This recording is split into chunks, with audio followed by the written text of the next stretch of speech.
Hello everyone, welcome back to Priyanka NET classes. So basically आज के इस लेक्चर में हम लोग एनडीए यूजीसी नेट जेआरएफ के पेपर 2 कॉमर्स के 1000 पीवाईक्यू सीरीज को कंटिन्यू करेंगे। ठीक है, इस सीरीज में आपके साथ में 2020 से लेके 2023 तक के सारे कॉमर्स के जो प्रीवियस ईयर क्वेश्चंस आए हैं वो मैं डिस्कस कर रही हूँ।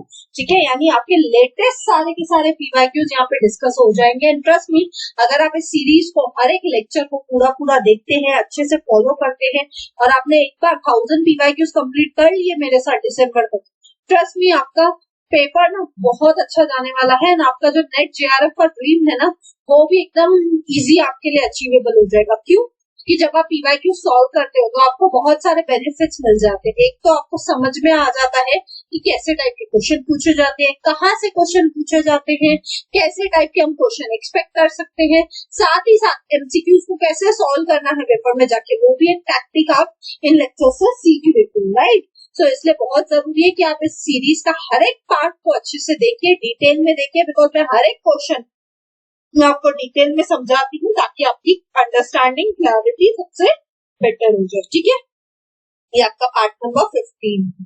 चलिए स्टार्ट करते हैं। आज का हमारा फर्स्ट क्वेश्चन और एक्चुअल में हमारा 71 क्वेश्चन। अब आप में से कोई पूछेगा 1 to 70 क्वेश्चन कहाँ पे गए, तो वो है आपके पार्ट नंबर 1 to 14 में। ठीक है, और ये आपको कहाँ पे मिलेंगे, डिस्क्रिप्शन में 1000 पीवाईक्यूज की सीरीज का प्लेलिस्ट का लिंक गिवन है डिस्क्रिप्शन में, आप जाइए वहां से जाके फर्स्ट 14 पार्ट्स को कवर कीजिए, फर्स्ट 70 क्वेश्चंस को देख लीजिए। मैंने सारे क्वेश्चंस आपको अच्छे से सॉल्व करवा रही हूँ। ठीक है, देखते हैं। मैचअप क्वेश्चन दिया हुआ है। लिस्ट 1 है आपकी मार्केट फॉर्म्स, लिस्ट 2 है आपकी रोल ऑफ सेलिंग कॉस्ट। यानी ये क्वेश्चन कहाँ से है, ये क्वेश्चन आया है आपकी यूनिट नंबर 3 बिजनेस इकोनॉमिक्स से, राइट। बिजनेस इकोनॉमिक्स में ये one of the most important topics है, क्योंकि यहाँ से एक क्वेश्चन तो पक्का आता है मार्केट फॉर्म्स में से। ठीक है, ये चारों मार्केट फॉर्म्स है। मैं ये सिर्फ क्वेश्चन एक्सप्लेन नहीं करूंगी यहाँ पे, अगेन मैं ये चारों मार्केट फॉर्म्स आपको डिटेल में यहीं पे इसी लेक्चर में एक्सप्लेन कर देती हूँ, ताकि आपको एकदम क्लियर अंडरस्टैंडिंग आ जाए ये चारों मार्केट फॉर्म्स है क्या, ताकि आगे भी इससे रिलेटेड देखना पीवाईक्यूज में हम जैसे जैसे सीरीज को आगे बढ़ाएंगे आप देखेंगे यहाँ से हर बार क्वेश्चन आएगा। एंड हर बार आप बस आज वाला लेक्चर अगर आपने देख लिया ना, तो ये वाले टॉपिक से तो आपको सारे क्वेश्चन इजीली आ जाए। ठीक है, चलिए देखते हैं, समझते हैं। कितने टाइप के मार्केट होते हैं, टोटल 4 टाइप के मार्केट होते हैं। कितने टाइप के मार्केट होते हैं, 4 टाइप। कितने टाइप के, 4 टाइप के। First, then second, then third, finally fourth. ठीक है, सबसे पहला टाइप का मार्केट होता है परफेक्ट कंपटीशन। सबसे पहला टाइप का मार्केट क्या होता है, परफेक्ट कंपटीशन। ठीक है, दूसरा टाइप का मार्केट क्या होता है, दूसरा टाइप का मार्केट होता है आपका मोनोपोली। तीसरा टाइप का मार्केट क्या होता है आपका ओलिगोपोली। एंड चौथा टाइप का मार्केट क्या होता है आपका मोनोपोलिस्टिक कंपटीशन। Monopolistic competition. ठीक है, तो टोटल कितने टाइप के मार्केट है, 4 टाइप के। अब एक एक करके ना चारों टाइप को डिटेल में समझ लेते हैं, ताकि आज तो ये क्वेश्चन हमें समझ में आएगा ही, लेकिन आगे भी इन चारों टाइप के मार्केट से जब जब क्वेश्चन आएगा पीवाईक्यूज में, तो आपको इजीली समझ में आ जाएगा। ठीक है, सो सबसे पहले देखते हैं परफेक्ट कंपटीशन क्या होता है। परफेक्ट कंपटीशन एक ऐसा टाइप का मार्केट है जिसमें large number of buyers and sellers रहते हैं। ठीक है, यहाँ पे जो बायर्स हैं और यहाँ पे जो सेलर्स हैं, दोनों ही लार्ज नंबर में अवेलेबल है। साथ ही ऐसा टाइप का मार्केट है जहाँ पे क्या होता है, होमोजीनियस गुड्स सेल होते हैं। कैसे गुड्स सेल होते हैं, होमोजीनियस गुड्स की यहाँ पे सेलिंग की जाती है। ठीक है, यहाँ पे क्या रहता है, फ्री एंट्री और एग्जिट होता है, फ्री एंट्री एंड एग्जिट होता है। साथ ही साथ यहाँ पे क्या होता है, यहाँ पे जो प्राइस होता है वो कैसा रहता है, यहाँ पे जो प्राइस है वो बेसिकली कौन डिसाइड करता है, वो डिसाइड करता है आपकी forces of demand and supply. यानी यहाँ पे प्राइस कैसे डिसाइड होता है, based on demand and supply. जहाँ पे आपकी डिमांड एंड सप्लाई मीट करती है उसको हम बोलते हैं इक्विलिब्रियम प्राइस। उसको हम क्या बोलते हैं, इक्विलिब्रियम प्राइस। और वो प्राइस आप मार्केट में चार्ज करते हो, यानी एज अ फर्म आप यहाँ पे क्या हो, प्राइस टेकर हो, आप यहाँ पे क्या हो, प्राइस टेकर हो, और आपके क्लोज सब्स्टिट्यूट्स अवेलेबल हैं। आपके यहाँ पे क्या होते हैं, क्लोज सब्स्टिट्यूट्स अवेलेबल होते हैं। अब ये सब क्या है, ये सब मैंने एक्चुअली ना इस मार्केट के फीचर्स लिख दिया, अब एक एक करके मैं एक्सप्लेन कर देती हूँ आपको। सबसे पहला परफेक्ट कंपटीशन कैसा रहता है, जहाँ पे लार्ज नंबर ऑफ बायर्स है, लार्ज नंबर ऑफ सेलर्स है। क्यों, क्योंकि ये मार्केट में कैसे रहता है, आप जो गुड्स सेल कर रहे हो ना वो कैसे रहते हैं, होमोजीनियस रहते हैं। होमोजीनियस यानी सेम गुड्स अवेलेबल है मार्केट में। जैसे कि से फॉर एग्जाम्पल वेजिटेबल्स, वेजिटेबल्स का मार्केट कैसा मार्केट है, परफेक्ट कंपटीशन वाला मार्केट है। क्यों, क्योंकि यहाँ पे सारे वेजिटेबल्स, आप किसी भी वेजिटेबल वाले से खरीदो वेजिटेबल, गोभी गोभी ही रहेगी, आलू आलू ही रहेगा, है ना, माइनर सा डिफरेंस होता है, लेकिन प्राइस भी सबका ऑलमोस्ट सेम ही होता है। सबके पास आपको सब सेम टाइप की सब्जियां मिल जाती है, माइनर सा वेरिएशन रहता है ना। तो यानी यहाँ पे large number of buyers available है, लोग तो रोज वेजिटेबल्स खरीदते हैं, सेलर्स भी बहुत सारे हैं। होमोजीनियस गुड्स हैं, सब वेजिटेबल्स सबके पास सेम ही होंगे, ऐसा तो नहीं है ना, गोभी किसी के पास व्हाइट होगी और दूसरे के पास रेड कलर में अवेलेबल होगी, ऐसा तो पॉसिबल ही नहीं है, राइट। तो होमोजीनियस गुड्स होते हैं। साथ ही यहाँ पे आपके पास फ्री एंट्री एंड एग्जिट का ऑप्शन होता है। एज अ सेलर आप कभी भी इस मार्केट से क्या कर सकते हो, फ्री एंट्री फ्री एग्जिट ले सकते हो। अगर आपको लगे इस मार्केट में आपको बिजनेस अच्छा चल रहा है तो आप वेजिटेबल बेचो, आपको लगे नहीं चल रहा है आप वेजिटेबल बेचना बंद कर दो, है ना। और यहाँ पे प्राइस कैसे डिसाइड होता है, यहाँ पे प्राइस डिसाइड होता है based on demand and supply. जहाँ पे आपकी डिमांड कर्व, और ये आपकी डिमांड कर्व है ना, और जहाँ पे आपकी सप्लाई कर्व, ये रही आपकी सप्लाई कर्व, ठीक है। ये दोनों जहाँ पे मीट होती है, इस प्राइस को हम बोलते हैं इक्विलिब्रियम प्राइस। ये प्राइस आप मार्केट से चार्ज करते हो, यानी आपके पास एज अ सेलर कोई ऑप्शन नहीं रहता है कि आप अपने मर्जी से प्राइस चार्ज करोगे। यहाँ पे आप एज अ सेलर क्या हो, प्राइस टेकर हो। आप क्या हो, प्राइस टेकर हो, क्योंकि जो प्राइस मार्केट में चलेगा based on demand and supply, वही प्राइस आपको भी चार्ज करना पड़ेगा। और साथ ही साथ यहाँ पे क्लोज सब्स्टिट्यूट अवेलेबल है ना, वो भी आप भी बेचो, दूसरा बाजी वाला भी बेच रहा है, तो कोई बड़ी बात नहीं है, है ना। तो आपके सब्स्टिट्यूट अवेलेबल है, इसलिए आपके पास में क्या है, आपके हाथ में प्राइसिंग पावर कहीं पे भी नहीं, ठीक है। तो ये होता है आपका परफेक्ट कंपटीशन वाला market. I hope perfect competition का मार्केट क्या है वो अच्छे से क्लियर है, ठीक है। सेकेंड टाइप का जो मार्केट आता है ना, वो होता है आपका मोनोपोली। मोनोपोली मतलब ही होता है सिंगल सेलर। मोनोपोली मतलब ही क्या होता है, सिंगल सेलर। यहाँ पे बायर्स तो बहुत सारे होंगे, buyers are large in number, लेकिन आप तो सिंगल सेलर हो, ठीक है। ऐसा प्रोडक्ट है ही नहीं, एकदम हटके एकदम अलग प्रोडक्ट है, डिफरेंशिएटेड प्रोडक्ट। ऐसा प्रोडक्ट मार्केट में है क्या, नहीं। आपके पास इकलौता ऐसा प्रोडक्ट है मार्केट में। साथ ही साथ यहाँ पे क्या होती है, बैरियर टू एंट्री होती है। क्या होता है, बैरियर टू एंट्री, ठीक है। और यहाँ पे आपके पास नो सब्स्टिट्यूट अवेलेबल होता है, कोई भी आपके पास मार्केट में सब्स्टिट्यूट ही नहीं है। अगर आपको कोई प्रोडक्ट खरीदना है जो मोनोपोली वाला बेच रहा है तो वही आपको बेच सकते हैं, और कोई नहीं बेच सकता। और यहाँ पे एज अ फर्म आप क्या कर सकते हो, आप प्राइस डिस्क्रिमिनेशन कर सकते हो, ठीक है। अब ये क्या है, मैं एक एक करके एक्सप्लेन करती हूँ। मोनोपोली मतलब ये होता है, मोनो मतलब होता है सिंगल, पोली मतलब होता है सेलर। मोनोपोली का मतलब ही क्या होता है, सिंगल सेलर। यहाँ पे आप क्या हो, सिंगल सेलर हो, यानी आप मार्केट के बादशाह हो। आपके अलावा मार्केट में ऐसा प्रोडक्ट कोई बेचता ही नहीं है, ठीक है। तो उस केस में क्या हो गए, आप मार्केट के किंग हो गए। आप मार्केट में क्या करते हो, मोनोपोली करते हो, क्योंकि बायर्स तो बहुत सारे हैं, सेलर आप इकलौते हो, और आपका प्रोडक्ट भी कैसा है, डिफरेंशिएटेड है। आपके जैसा प्रोडक्ट मार्केट में और कोई बेचता ही नहीं है, बेच ही नहीं सकता है। इसके वजह से यहाँ पे भी मार्केट में क्या रहता है कि आप मोनोपोली हो तो आप मार्केट में एंट्री पे ही बैरियर लगा देते हो, यानी और कोई भी उठ के ये मार्केट में एंट्री करके दूसरा सेलर नहीं आ सकता है। आपने बैरियर लगा दिया है कि नहीं, मेरा प्रोडक्ट मैं ही बेचूंगा, इसके अलावा ऐसा प्रोडक्ट कोई और बेच ही नहीं सकता है, कोई सब्स्टिट्यूट ही नहीं है मेरे प्रोडक्ट का। अगर आपको ये प्रोडक्ट खरीदना है तो आपको मेरे से ही खरीदना पड़ेगा, उसके अलावा इसका कोई सब्स्टिट्यूट है क्या मार्केट में, ऐसा मिलता जुलता प्रोडक्ट कोई है क्या, नहीं है, है ना। और इस रीजन की वजह से आप यहाँ पे क्या करते हो, प्राइस डिस्क्रिमिनेशन करते हो। आप यहाँ पे क्या करते हो, प्राइस डिस्क्रिमिनेशन करते हो, यानी आप मनचाहा प्राइस लोगों से चार्ज करते हो। आप क्या करते हो, मनचाहा प्राइस लोगों से चार्ज करते हो, ठीक है, आपकी मर्जी है, आप इंडिया में क्या कर सकते हो, जो आपको प्राइस चाहिए आप वो चार्ज कर लीजिए, है ना। आपका कोई ऑप्शन ही नहीं है, कोई ऑल्टरनेटिव ही नहीं है मार्केट में। तो आपको किसी को कम प्राइस पे देना है, किसी को ज्यादा प्राइस पे देना है, कैसे भी प्राइस आपको कभी हाई प्राइस करना है, कभी लो प्राइस करना है, आपके ऊपर है। आप क्या कर सकते हो, अपने मन मुताबिक प्राइस चूज कर सकते हो। यानी यहाँ पे एज अ सेलर मोनोपोली, मेरे पास पावर है कि मार्केट को मैं क्या कर सकती हूँ, अपने हिसाब से चला सकती हूँ। डिमांड भी मैं अपने हिसाब से कंट्रोल करूंगी, सप्लाई भी मैं अपने हिसाब से कंट्रोल करूंगी, और प्राइस भी मेरे हाथ में ही रहेगा। ठीक है, जैसे इसका बेस्ट एग्जांपल है आईआरसीटीसी। आईआरसीटीसी आईआरसीटीसी क्या है, रेलवेज आपको, है ना।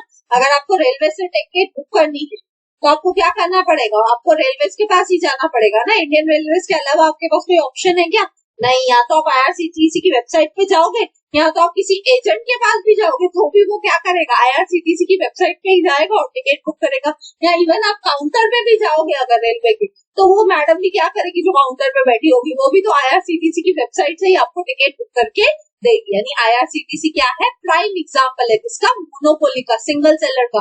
आप यहाँ पे क्या हो, मार्केट के बादशाह हो, रेलवेज के हाथ में है वो क्या प्राइस चार्ज करना चाहते हैं, जिससे वो जितना प्राइस चार्ज करना चाहेंगे उससे वो उतना प्राइस चार्ज कर सकते हैं। ठीक है, आई होप ये चीज क्लियर है।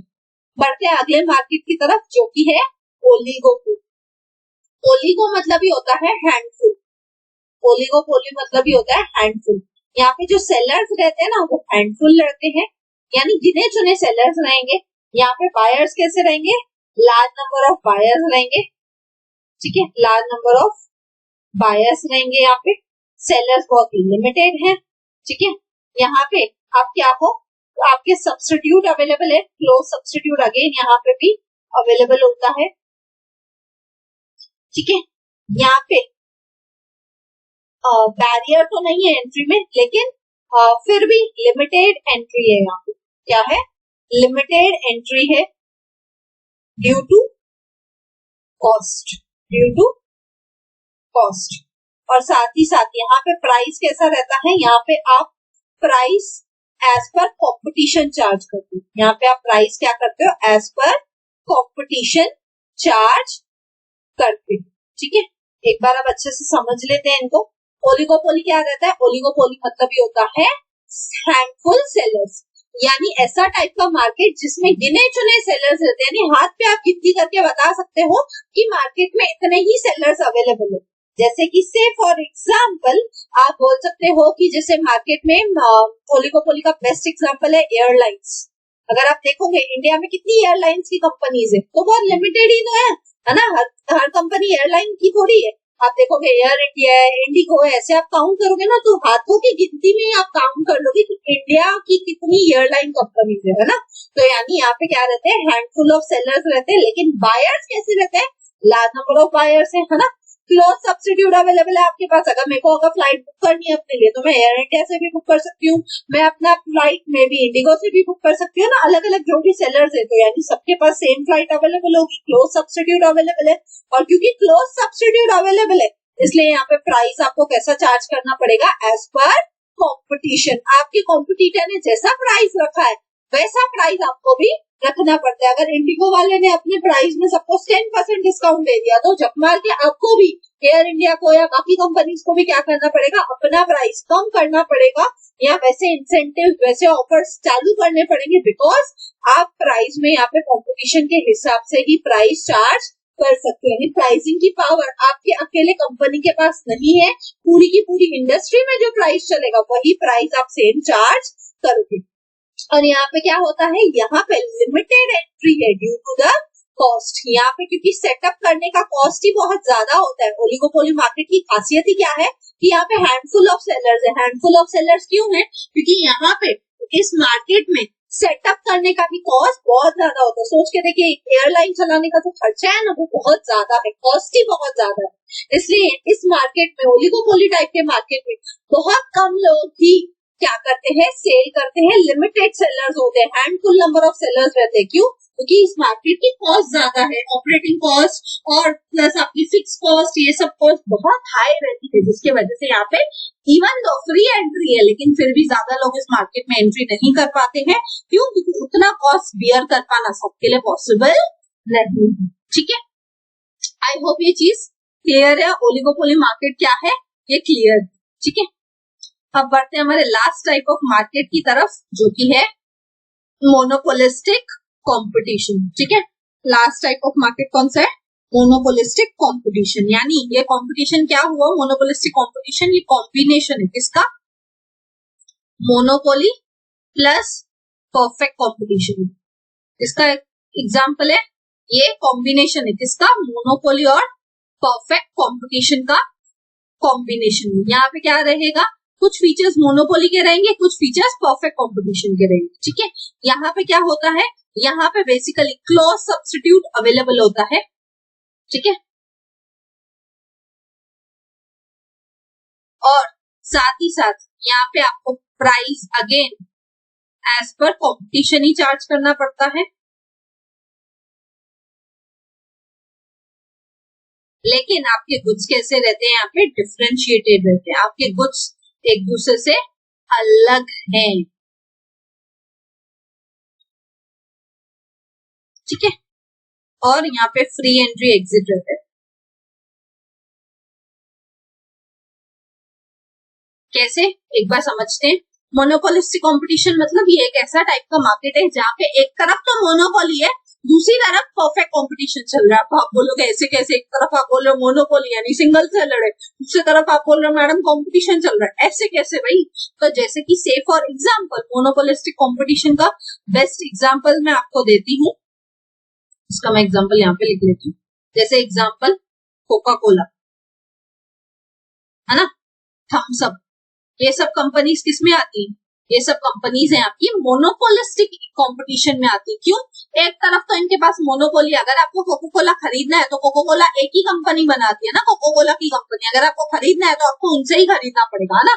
अगर आपको थम्स अप खरीदना है तो आपको थम्स अप कंपनी की ही खरीदनी पड़ेगी है ना। तो एक तरफ तो उनके पास क्या है? मोनोपोली है, वो सिंगल सेलर है। कोको कोला मार्केट में दूसरा कोई बेचता ही नहीं, थम्स अप मार्केट में दूसरा कोई बेचता ही नहीं। तो अगर आपको वो पर्टिकुलर प्रोडक्ट खरीदना है तो आपको उनके पास ही जाना पड़ेगा ना। तो उस हिसाब से तो एक तरफ मोनोपोली है, दूसरी तरफ क्या है? परफेक्ट कंपटीशन है। कैसे? अगर मैं सपोज मैं मार्केट में गई, मुझे थम्स अप खरीदना था, थम्स अप अवेलेबल नहीं था, मैं कोको कोला लेके आ गई ना, यानी कंपटीशन है यहाँ पे लोगों के पास, क्योंकि ऑप्शंस अवेलेबल है। आपके जैसा प्रोडक्ट नहीं है लेकिन आपसे मिलता जुलता प्रोडक्ट, एग्जैक्ट आपके जैसा सेम प्रोडक्ट नहीं है, सेम प्रोडक्ट नहीं है लेकिन क्लोज सब्स्टिट्यूट यहाँ पे अवेलेबल है ना, क्लोज सब्स्टिट्यूट अवेलेबल है ना आपके पास। तो इस वजह से आप क्या करोगे? अगर आप मार्केट में थम्स अप लेने गए और थम्स अप नहीं था, कोको कोला अवेलेबल था तो वो लेके आओगे, यहाँ पेप्सी अवेलेबल था तो वो लेके आओगे, है ना। तो इस वजह से क्या होता है? एक तरफ तो आपके पास मोनोपोली है कि आपके जैसा प्रोडक्ट, आप कैसे प्रोडक्ट सेल करते हो? डिफरेंशिएटेड प्रोडक्ट सेल करते हो, यानी आपके जैसा प्रोडक्ट मार्केट में है ही नहीं। कोको कोला जैसा दूसरा प्रोडक्ट मार्केट में नहीं है। हाँ, कोको कोला का क्लोज सब्स्टिट्यूट अवेलेबल है थम्स अप और पेप्सी, बट वो थम्स अप और पेप्सी कोको कोला जैसी सेम टू सेम नहीं है ना। इसलिए यहाँ पे जो प्राइस चार्ज होता है वो क्या होता है? As per competition. आप यहाँ पे क्या करते हो? प्राइस अपने कंपटीशन के हिसाब से चार्ज करते हो कि आपका कंपटीशन से, फॉर एग्जांपल थम्स अप ने क्या कर दिया? अपने प्राइस में 5 रुपया कम कर दिया, तो अब आप भी क्या करोगे? कोको कोला और पेप्सी को भी क्या करना पड़ेगा? अपना प्राइस 5 रुपया कम करना पड़ेगा। क्यों? क्योंकि अगर मार्केट में सपोज मैं थम्स अप लेने गई और थम्स अप पे 5 रुपया डिस्काउंट चल रहा था तो मैं थम्स अप ही उठा के आऊंगी ना, मैं कोको कोला और पेप्सी क्यों लेके आऊंगी मार्केट से, है ना। इवन तो मैं थम्स अप नहीं भी पीती रहूंगी तो भी मैं थम्स अप लेके आ जाऊंगी। क्यों? क्योंकि उसका प्राइस कम था, है ना। या कोको कोला में 5 रुपया डिस्काउंट चल रहा होगा तो मैं थम्स अप लेने भी गई थी लेकिन मैं कोको कोला लेके आ जाऊंगी। क्यों? क्योंकि उस पर डिस्काउंट चल रहा था। इसलिए यहाँ पे प्राइस क्या होता है? As per competition. आपका कंपटीशन क्या चार्ज कर रहा है प्राइस, उसके हिसाब से आप प्राइस चार्ज करते हो। अगेन यहाँ पे फ्री एंट्री एग्जिट रहती है, आपकी मर्जी है, आप कभी भी इस मार्केट में एंट्री कर सकते हो, कभी भी इस मार्केट से एग्जिट कर सकते हो ऐसे समय।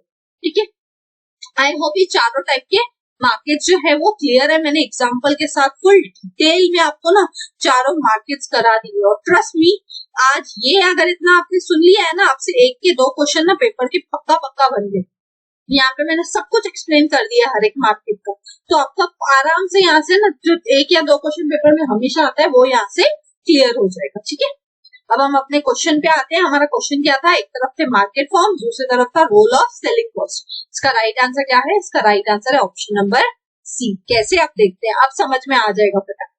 सबसे पहले परफेक्ट कंपटीशन। परफेक्ट कंपटीशन में अगर आपको सेलिंग कॉस्ट का रोल देखना है तो आपको क्या करना पड़ेगा, मार्केट साइज को बढ़ाना पड़ेगा। यहाँ पे आपकी सेलिंग कॉस्ट कम कैसे होगी, जब आपका मार्केट साइज बढ़ेगा, है ना। सेलिंग कॉस्ट कम कैसे होगी, जैसे अगर मैं फ्रूट बेचती हूँ, वेजिटेबल्स बेचती हूँ, तो मेरे को अपनी सेलिंग कॉस्ट अगर कम करनी है तो मेरे को ज्यादा से ज्यादा मार्केट्स में जाके बेच के आना पड़ेगा अपना प्रोडक्ट। ज्यादा प्रोडक्ट्स में बेचूंगी, ज्यादा मार्केट कैप्चर करूंगी, है ना। एक ही मार्केट में मैं ज्यादा नंबर ऑफ बायर्स को भी इवन सेल कर दूंगी, तो ऑटोमेटिकली क्या हो जाएगा, मेरी सेलिंग कॉस्ट रिड्यूस हो जाएगी। तो ये एक सही तरीका है ना। मोनोपोली में क्या हो जाता है, इंटीमेशन ऑफ प्रोडक्ट और सर्विस। आपको, क्योंकि आप सिंगल सेलर हो मोनोपोली में, तो आपको क्या करना पड़ेगा, लोगों को बताना पड़ेगा, इंटीमेट करना पड़ेगा, उनको बताना पड़ेगा कि ये प्रोडक्ट की सर्विस कहाँ पे मिलता है ना। जैसे IRCTC की वेबसाइट पे अगर आपको रेलवे की टिकट बुक करनी है तो आपके पास क्या है, आपको इनको इंटीमेट करना पड़ेगा। आप रेलवे की वेबसाइट पे कभी भी जाओ, IRCTC की वेबसाइट पे कभी भी जाओ, तो आपको क्या करना पड़ता है, टिकट बुक करने के टाइम पे वहां पे बताया रहता है कि कितना प्राइस है ना। तो वो क्या है, वो आपको पहले से इंटीमेट करते हैं, अपने प्रोडक्ट के बारे में, अपनी सर्विस के बारे में बताते हैं, ठीक है। फिर आता है आपका मोनोपोलिस्टिक कंपटीशन। मोनोपोलिस्टिक कंपटीशन में क्या करते हो, क्योंकि आप क्या यहाँ पे क्या कर सकते हो, इन्फ्लुएंस कर सकते हो अपने बाइंग बिहेवियर को। कैसे इन्फ्लुएंस कर सकते हो, सोच के देखो। थम्स अप का प्राइस अगर 5 रुपया कम हो गया, ठीक है, थम्स अप का प्राइस क्या हो गया, 5 रुपया कम हो गया, तो ऑटोमेटिकली आप क्या करोगे, अगर आप इवन तो मार्केट में पेप्सी लेने भी गए थे, आप थम्स अप उठा के आओगे। क्यों, क्योंकि आपको लगेगा थम्स अप पेप्सी सेम ही तो है ऑलमोस्ट टेस्ट में, है ना। हम तो भी रोज पीते हैं, हमको एग्जैक्ट टेस्ट समझती है, तो ऑलमोस्ट सिमिलर टेस्ट है ना। तो आप क्या करोगे, क्योंकि आपको 5 रुपया सस्ता मिल रही थी थम्स अप, इसलिए आप पेप्सी पीने वाले भी होके भी आप पेप्सी नहीं पी के थम्स अप ले रहे हो, या कोको कोला नहीं लेके भी आप थम्स अप ले रहे हो, ऐसे, ठीक है। लास्ट एंड फाइनल आता है ओलिगोपोली। ओलिगोपोली कैसा रहता है, सस्टेन सर्वाइवल ऑफ फर्म। यहाँ पे आपकी सर्वाइवल ही सस्टेन होनी चाहिए। क्यों, क्योंकि यहाँ पे लिमिटेड लोग रहते हैं मार्केट में, है ना। यहाँ पे हैंडफुल ऑफ सेलर्स रहते हैं, कॉस्ट भी बहुत ज्यादा हाई है। सोच के देखो, एक एयरलाइन को सेटअप करने का खर्चा कितना ज्यादा होता है, तो इसलिए यहाँ पे आपको खुद को सर्वाइव करके चलना बहुत ही डिफिकल्ट हो जाता है। आपको सस्टेनेबल सर्वाइवल करना पड़ेगा, ठीक है। अब इसका आंसर मेरे को सोचना होता ना, तो मैं ओलिगोपोली से निकाल लेती थी इसका आंसर। कैसे, सस्टेन सर्वाइवल ऑफ फर्म से, या मोनोपोलिस्टिक कंपटीशन से भी इजीली निकाल सकती थी, इन्फ्लुएंसिंग बाइंग बिहेवियर, है ना। आप अपने बाइंग बिहेवियर को इन्फ्लुएंस कर सकते हो, आप प्राइस कम ज्यादा करके लोगों का बाइंग बिहेवियर चेंज कर सकते हो मोनोपोलिस्टिक मार्केट, है ना। तो मैं अगर होती आपकी जगह, तो मैं इन दोनों से तो डेफिनेटली क्या कर देती थी, आंसर निकाल सकती थी। एनीवन बाकी से भी निकाल ही पाती, है ना। आई होप ये चारों फॉर्म्स ऑफ मार्केट आपको अच्छे से क्लियर है। मैंने यहाँ पे ये मार्केट्स बता दिए हैं आपको, आप चाहे तो उसका स्क्रीनशॉट ले सकते, ठीक है। बढ़ते हैं आगे नेक्स्ट क्वेश्चन की तरफ। 72nd question. देखिए, एक क्वेश्चन कराने के लिए मेरे को ऑलमोस्ट 20 मिनट लग गए हैं। मैं इसलिए बोलती हूँ, मेरे एक लेक्चर में भले 5 क्वेश्चन होंगे, लेकिन 5 क्वेश्चन में इतने अच्छे से कराऊंगी ना आपको, कि आप पेपर में जाके जब ये 1000 PYQs पूरे कंप्लीट कर लोगे ना, इस सीरीज को अच्छे से पूरा देख लोगे ना, तो ट्रस्ट मी, आपका नेट JRF का तो मतलब गारंटी है कि आपको मिलेगा ही मिलेगा। सिर्फ आपको क्या करनी है, इस सीरीज को फॉलो करना है और अपने एफर्ट्स भी साइड बाय साइड डालते जाओ, ठीक है। देखते हैं इस क्वेश्चन को। As per section 80G, maximum deduction allowed for any cash donation is up to, इसका राइट आंसर क्या है, इसका राइट आंसर है ऑप्शन नंबर बी। इसका राइट आंसर क्या है, ऑप्शन नंबर बी। अगर आपको कैश में डोनेशन करनी है, ठीक, तो 80G सेक्शन के तहत आप मैक्सिमम कितनी डोनेशन कर सकते हो, 2000 रुपए तक की आप डोनेशन कर सकते हो, ठीक है। अब ये एक ऐसा क्वेश्चन है, ये इनकम टैक्स से डायरेक्ट क्वेश्चन आया है, डिडक्शन से, है ना। और डिडक्शन से ना हमेशा पेपर में क्या आता है, डिडक्शन से हमेशा पेपर में 1 या 2 क्वेश्चन पक्का आते हैं। 2 क्वेश्चन तो मान के चलिए आते ही आते हैं। सो मैं आपको ना क्या करूंगी, टेलीग्राम पे मैंने कुछ दिन पहले आपके साथ एक चार्ट शेयर किया था, जहाँ पे मैंने सारे के सारे जो डिडक्शंस है ना, वो मैंने आपको लर्न करने की ट्रिक बताई थी, ठीक है। डिडक्शंस की जो ट्रिक है ना, वो मैंने टेलीग्राम पे आपके साथ 1-2 दिन पहले भी शेयर की थी, या इवन कल सुबह को मैं फिर से आपके साथ ना डिडक्शंस वाली ट्रिक को टेलीग्राम पे जरूर से शेयर करूंगी। चाहिए टेलीग्राम चैनल ज्वाइन कीजिए एंड वहां से उस ट्रिक को देखिए, समझिए और सारे के सारे जो 80G वाले सेक्शंस है ना, सारे के सारे उसके डिडक्शंस है ना, वो अच्छे से प्लीज लर्न कर लीजिए, बिकॉज ऐसे टाइप के क्वेश्चन का कोई और सोल्यूशन नहीं है, इसमें कोई लॉजिक नहीं है। अगर आपको याद है तो आप इजीली ऐसे टाइप के क्वेश्चन अटेम्प्ट कर पाएंगे। और उसको याद करने की ट्रिक मैंने आपको टेलीग्राम पे शेयर की है, या मैं कल सुबह को फिर से शेयर कर दूंगी आपके लिए, लेकिन जरूर से जाकर उस ट्रिक को यूज करके सारे डिडक्शंस लर्न कर लीजिए। ठीक है, ये बहुत डायरेक्ट क्वेश्चन था, इसमें कुछ समझाने लायक अदरवाइज नहीं। बढ़ते अगले क्वेश्चन की तरफ। 73rd question, EPRG framework in international business refers to. EPRG का फुल फॉर्म क्या है? ईपीआरजी का फुल फॉर्म है ethnocentric, polycentric, regiocentric and geocentric. यानी इसका राइट आंसर क्या हो जाएगा? इसका राइट आंसर हो जाएगा ऑप्शन नंबर बी। इसका राइट आंसर क्या हो जाएगा? Option number B. ये फ्रेमवर्क का फुल फॉर्म क्या है? EPRG stands for ethnocentric, polycentric, regiocentric and geocentric. अब एक एक करके समझते हैं ये ईपीआरजी फ्रेमवर्क है क्या और ये चारों है क्या, है ना। एथनोसेंट्रिक मतलब यहाँ पे आप क्या कर रहे हो? आप खुद की कंट्री को प्रायोरिटी देते हो। यहाँ पे आप क्या करते हो? खुद की कंट्री को प्रायोरिटी देते हो। ठीक है। पोलीसेंट्रिक मतलब क्या होता है? यहाँ पे आप क्या कर रहे हो? बहुत सारी कंट्रीज को प्रायोरिटी दे रहे हो, यानी अपने अलावा भी बाकी सारी कंट्रीज को प्रायोरिटी में लेके चलते हो। फिर आता है रीजियोसेंट्रिक, आप पूरे के पूरे रीजन को प्रायोरिटी दे रहे हो। यहाँ पे प्रायोरिटी क्या रहता है? पूरा का पूरा रीजन रहता है। जैसे कि से फॉर एग्जांपल हम इंडिया में रहते हैं तो हमारी रीजन क्या हो गई? हमारी रीजन एशिया हो गई, तो हमें किसको प्रायोरिटी देनी चाहिए? एशिया को प्रायोरिटी देनी चाहिए, है ना। एथनोसेंट्रिक में आप किसको प्रायोरिटी दोगे? आप अपनी कंट्री को प्रायोरिटी दोगे, यानी इंडिया को प्रायोरिटी दोगे, है ना। पोलीसेंट्रिक में आप बहुत सारी कंट्रीज को प्रायोरिटी दोगे, जो भी आपके नेबर्स होंगे, रिलेटिव्स होंगे, फ्रेंड्स होंगे, आपकी नेबरिंग कंट्रीज रहेंगी जो भी, जैसे आप उनको प्रायोरिटी दे सकते हो, है ना। या में भी आपकी फ्रेंड्स वाली जो कंट्री रहेगी, जिनके साथ आपके अच्छे रिलेशन है, फ्रेंडली रिलेशन है, उन कंट्रीज को आप प्रायोरिटी दे सकते हो, है ना। फिर आता है जियोसेंट्रिक। जियोसेंट्रिक यानी यहाँ पे आप क्या करते हो? आपके लिए जियोसेंट्रिक के केस में क्या होता है? जियोसेंट्रिक के केस में यहाँ पे होता है पूरी दुनिया ही आपकी प्रायोरिटी। यहाँ पे आप ग्लोबल हो गए हो, जियोसेंट्रिक हो गए, यानी पूरी दुनिया आपके लिए प्रायोरिटी है। यहाँ पे आप क्या करते हो? वासुदेव कुटुंबकम का बात करते हो, यानी पूरी दुनिया, एक विलेज है, पूरी दुनिया ही मेरा घर है, आप पूरी दुनिया को प्रायोरिटी देते हो। ठीक है, तो ये रहता है ईपीआरजी। ठीक है, ethnocentric, polycentric, regiocentric and geocentric. अगर आप चाहते हो मैं इस पे डिटेल में लेक्चर बनाऊं, ठीक है, तो कमेंट करके बताना। मैं एक लेक्चर इस पे डिटेल में जरूर बताऊंगी, जिसमें मैं सारे की सारी इस चीज को डिटेल में एक्सप्लेन करूंगी। ठीक है, अदरवाइज भी हम देख लेते हैं ईपीआरजी का फुल फॉर्म क्या है? एथनोसेंट्रिक, पोलीसेंट्रिक, रीजियोसेंट्रिक और जियोसेंट्रिक। ठीक है, और ये फ्रेमवर्क दिया किसने था वो भी याद रखिएगा। किसने दिया था? हार्वर्ड पुलमटर।